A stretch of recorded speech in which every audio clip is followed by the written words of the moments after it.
Happy 4th of July. Hope you're having a good day. I am finishing up this quilt for Klonda today, and I wanted to show you how I put in a curved border, a curved crosshatch border. Now, I could do it with rulers using freehand, but it's kind of awesome to have a computer that can just do it perfect for me. So I like to mix the computer designs and hand-guided designs. I think that it's really pretty. So let me show you what I'm doing. So we have this chunk of border still to fill in. I'm going to do something freehand in this corner. So it'll be this chunk and that chunk over here. See? And it'll be more of these little arches. If you've taken my Welsh quilting class, these are very Welsh. So this design is by Kimmy Bruner, and I bought it from Digitech when that was a website. So what you do is you come over to the computer, and so these are the two borders that have already been quilted. We're going to get rid of those, and we've got to put in a border.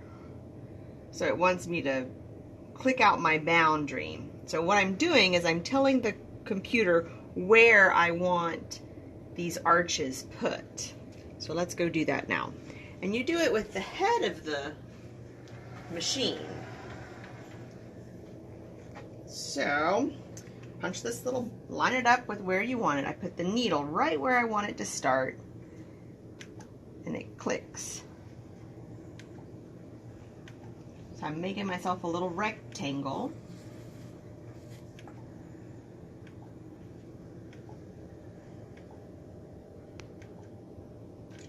Alright, so I've made a rectangle, and you can see it right here. Look at that.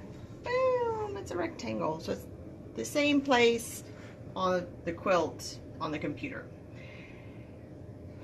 So I'm going to put in a repeat design, and I've already measured how tall I want my little arches to be. They're going to be 4.5 inches because it's a 5-inch border.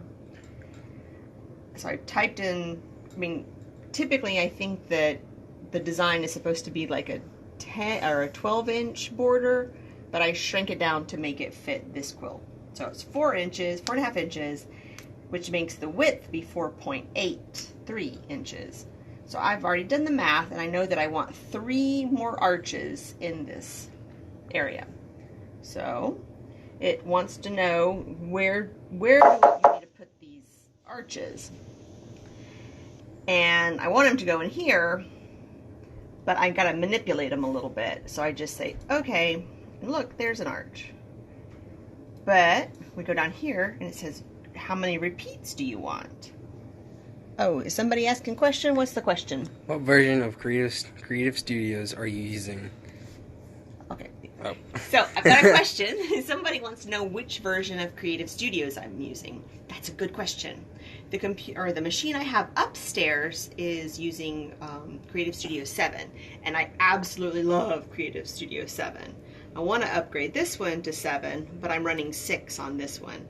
I need to get a stronger computer, and I just haven't made that happen yet. Because with 7, you need to be able to use the internet, and this computer, while fairly new, isn't up to the standard to use good internet. So this is version 6. You could do so much more with version 7. I'll start showing some 7 videos if anybody's interested, because it is blow your mind amazing, for real. But we're just using 6 right now. Anyway, ask questions, please. I'm happy to help. Alright, so back to this. So we're going to go here to repeats. I know I want 3 arches. And look at that. Bam. There they are. 3. But they're going the wrong way. That's alright. You just grab them with your mouse, and you can drag them around. But what we're going to do, and you right click, so then this little menu comes up, and we're going to rotate them. Well, check it out. They fit right in there. You just drag them in.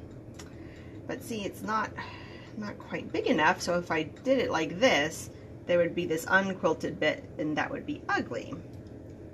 So you can use these arrows, and you can manipulate the design if you want. I want it manipulated equally, so I'm going to use these orange toggles. And see how the design is getting a little bit bigger. We're stretching it out. And if it quilts now, it's going to quilt into the other border, and I don't want that. So you can switch to these gray toggles, and you can make it fit perfectly. And I like that. I think it looks really good.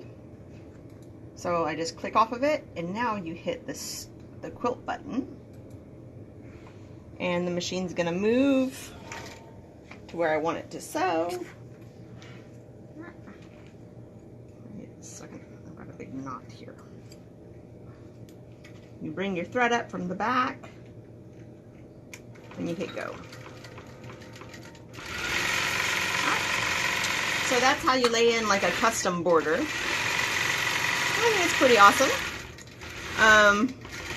So I'm going to go back with my ruler and I'll echo all these arches and then add some pretty corners. So that's how you do a border. And so I'll save this video so it'll be up in my stories. You guys can watch it. You know, if this is something you like watching, this is what I do. Anyway, have a great day and enjoy the fireworks tonight.